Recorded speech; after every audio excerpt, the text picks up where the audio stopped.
Hey guys, welcome back to the channel. This is Cade, and today we have a brand new episode of the Creatives in Depth podcast. And for today, I'm joined by a brand new guest for the channel, and that guest is Ben Heald. Ben, thank you so much for being here. Glad to be here. Thanks for asking me on. Absolutely. So, to start this off, the first thing that I want to ask you is for you, just as a filmmaker, looking back, do you maybe remember the moment that really sparked your love for movies in general?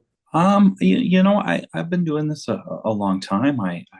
Doing a lot of videos, kind of goofing around with my friends, and I think that in high school I had a really great experience with a video production class. I don't think I really knew what I wanted to do before that, and then I was encouraged by that teacher to kind of go into film production. Yeah, understood. And I'm curious, growing up, did you always want to be a filmmaker, or were there maybe other careers that you were interested in exploring along the way? I can't say that I had any sort of like formulated idea for what I wanted to be. You want to be something that can support yourself and the good industry, but I can't say I had any sort of granular. I want to be this until the filmmaking kind of materialized. Yeah, I understand. And just based on your past experience, what would you say is it that motivates you most, both as a filmmaker and as a creative? I really enjoy just making lovely images. I enjoy the variety and approach that everything has, and the ability of expression and the ability to kind of share your ideas and coordinate with someone and to make something a little bigger than what you originally started. Yeah, and when it comes to the process of filmmaking, is there maybe one area of film production that you feel the most creative in? If so, what is it and why? Yeah, I would say I feel most creative and confident in the role of a director of photography, something that I've been working toward for a very long time. And I think that the confidence of my experience in lighting up until this point allows me to feel confident to experiment and really reach out in a greater way than maybe I would have been able to in past years. Yeah, and I'm curious regarding the very first film related project that you ever worked on. Do you remember what it was and what your experience was like working on it? And looking back at it today, are you proud of it? Well, I guess, I worked on all sorts of goof off stuff, when I was in high school. But the first real film I worked on was a movie called Mystery Team. And that's shot in Manchester and Merrimack in like 2008. And had a couple of was just under probably $1 million budget, and I was a PA, and I got a little experience in lighting toward the end of it. And Donald Glover was on that project, a bunch of like comics. It was the Derek comedy guys, and that was incredibly inspiring to be exposed to something at that level. Yeah, and regarding college, when you were studying film back in college, were there any classes or projects that really helped you better understand which areas of film you did want to explore, as well as any areas that you realized you didn't want to explore? I would say that they're probably in film school in general, but certainly at Keene State, that when at the time that I was going, there's a bit of a lack of technical classes. Some of the film production classes are like, here's a camera and here's some film, go make something. And in my style, I can't say that I found that incredibly engaging. I would say one of my biggest takeaways from school was an art history class. I found art history to be incredibly inspiring visually, and what I learned in that class is something that I still keep with me and informs me to this day. Well, when it came to just studying film in general, what would you say were some of your fondest memories? And this could relate to any of the projects you got to work on, or maybe any of the professors or students that you got to work with.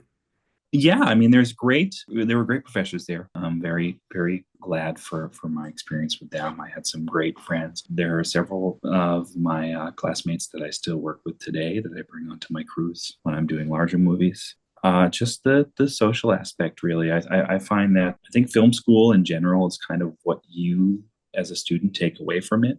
And if you just go and kind of go through the classes, do the work, do whatever, I don't think it's as rewarding as if you like really go out and try to make things with your friends, and also seek internships and employment outside. So yeah, there's a lot of great friends that I made along the way that I'm still in contact with. Yeah, absolutely. And in my opinion, one of the best and most rewarding things about filmmaking has always just been the collaborative process. And has that ever been one of your favorite aspects? And also, is there maybe anyone who you've collaborated with most frequently on projects?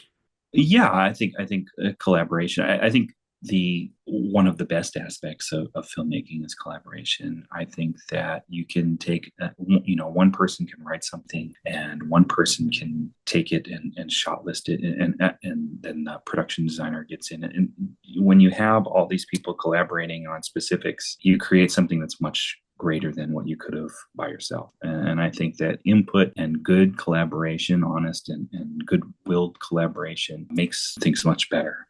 As far as I there are a lot of people who I continue to work with. There's a great director, Victor, who I shot a short film for called Woodshedding. It's in my reel, and we collaborate frequently. I also shot a little dance film for him, and he's editing my current reel. And I find that we have a really good working dynamic. But also, there are people who have just taken a guest starring role, something, there are people who I've worked with just on one project that I find incredibly engaging and challenging in a good way. So I can't say there's one particular person I want to collaborate most with. I like the variety. I think that helps me grow. Yeah, I totally get it. And I'm curious, for you as a filmmaker, what would you say have been some of the biggest struggles that you've really had to overcome to get to where you are today? Well, I think it can be a little challenging, the freelance economy and getting into all that. And even now, even today, with the strikes and it's still kind of slow. There's a lot of work moving to Europe and overseas. I think navigating the financial aspect of it is pretty challenging. And it can be really difficult for people who don't have who don't come out of school with contacts or work or anything.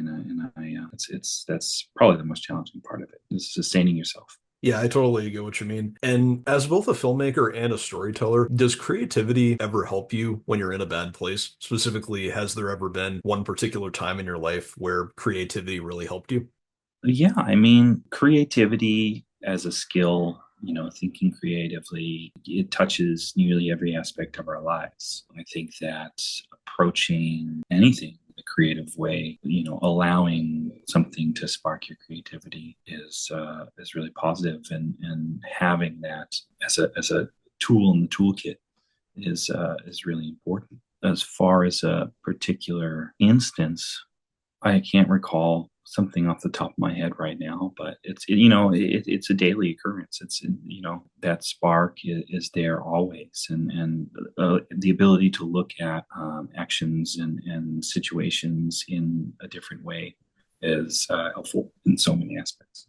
Yeah, and I'm curious, looking back on everything that you have been involved with as a filmmaker, what would you say are some of the projects that you're most proud of? And also, are there maybe any projects that you're not fond of when you look back at it, or anything that you maybe regret doing or not doing as a filmmaker? Well, I'll start backwards, right? So I think that I have very few regrets. I think that even if a project doesn't come out the way that I want, there's something to be learned in that process, and I'm better for it. And I can always look back at projects, even ones that I'm proud of at the time, and think of different ways that I would do things differently. Because as I learn, I learn new things and new techniques, and that informs everything. So I don't think I can look at a project even if I did something last week and say like it's perfect. I think if you look at your own work and say that it's perfect, the spark is kind of gone, right? There's always room to improve. As far as a project that I'm like really proud of, I'll give you three. So I was the gaffer for a little movie called Coda that did quite well. It was a really solid movie. It hit at a really good time for itself. I definitely read the script and was like, all right, if we do this, ride, we have something here. Definitely very proud of that. We worked very hard on that. Did not think that it would go do as well as it did, but I'm glad for it. I did a movie after that called At the time, it was called Shrine. Now it's called The Unholy, which is on it's on HBO. And that one, I can't say that it was. It's good. It's a fun movie. It's not that going to win any awards. But I really enjoyed working with that director of photography, Craig Robleski. Really great guy, and he challenged me in really great ways to figure out a lot of stuff, doing a lot of things practically with lighting, a lot of like crazy effects. And also, that project started right before COVID hit and shutdowns. We shut down. We were the last movie to shut down in Massachusetts and the first one back in September. And so not only did we have all this like challenging, lighting work and, visual stuff, we also came back into a challenging environment, so it was like times five. But that I think ultimately it was a great experience because we were challenged. And I think I'm much better a gaffer and DP for that. And the third is a short film called Woodshedding. I previously mentioned, directed by my good friend Victor, and it's online. We did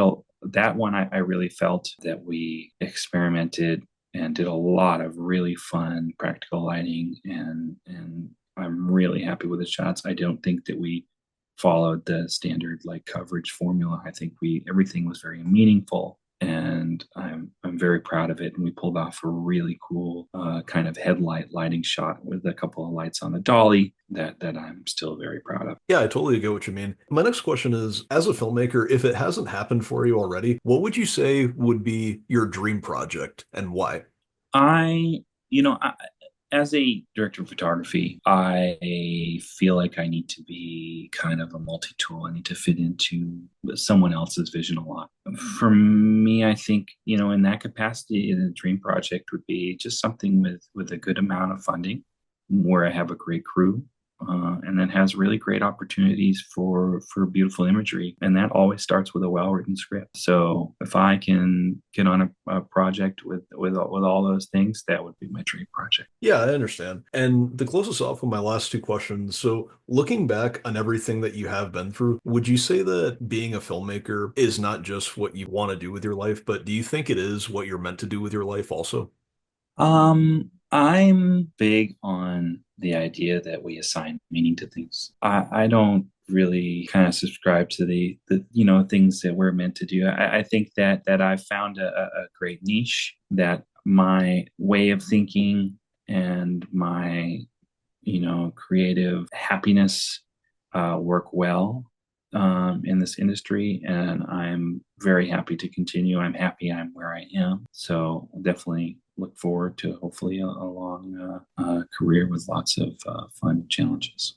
Yeah, and last question, any advice for any other filmmakers out there or creatives just based on your own personal experience? Sure. I think that one of the best things that you can do as a creative and as a filmmaker is to work under someone. I think that it's really important to challenge yourself and get outside of your bubble and find opportunities where you're working under someone, where you're absorbing their knowledge, where you're being challenged to do something that's out of your comfort zone. And ultimately, I think that we grow the most as creatives in these situations. Yeah, I totally agree. All right, guys, I think that that's the end of this interview. Ben, thank you again for being here. I'm glad to be. Yeah, all right, guys, thanks again for listening. Don't forget to like and subscribe, and we will see you later.